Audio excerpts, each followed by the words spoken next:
In this video clip, we're trying to solve trigonometric equations using the unit circle. In our first example, we're told that the sine of an angle, or some angles, is equal to 0.35, and we're also told that the possible solutions are between 0 and 360 degrees.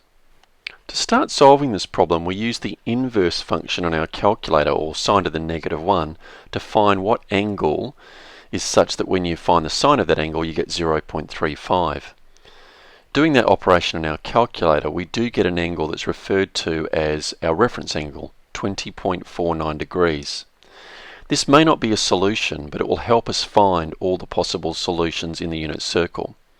We can see that 20.49 occurs in the first quadrant, and we need to ask ourselves where sine is positive, because the resulting value here is positive 0.35.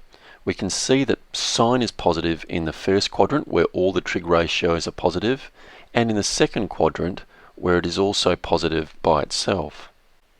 We now use our reference angle to assist us to find all the solutions.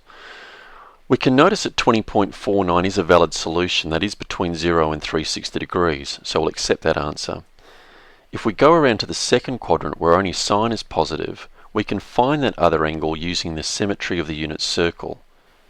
In this case, 180 degrees minus 20.49 degrees is equal to 159.51 degrees.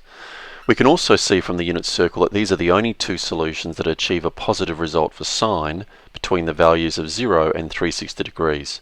So we have found all the solutions to this trigonometric equation. In our second example, we're solving the equation cosine x equals negative 0.24. And this time our angle domain is between -90 and 360 degrees.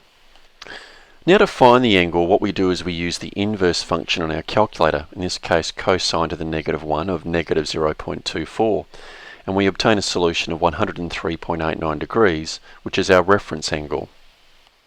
In this case, our reference angle of 103.89 degrees is a possible solution, as it does fit into the angle domain given.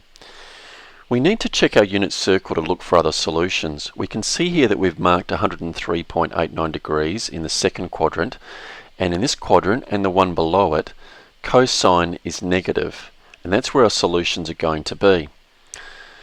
So to find the other solution, we use the symmetry of the unit circle. We know it's going to be in the third quadrant where tan is positive and cosine is not, and to find that angle we use 360 minus 103.89 degrees. That gives us a value of 256.11 degrees. It is possible that there is another solution between 0 and -90, which we haven't examined yet on our unit circle. But 0 to -90 takes us from the positive x-axis in a clockwise manner to below where cosine is positive, and that doesn't fit our solution as we must have a negative result in this case.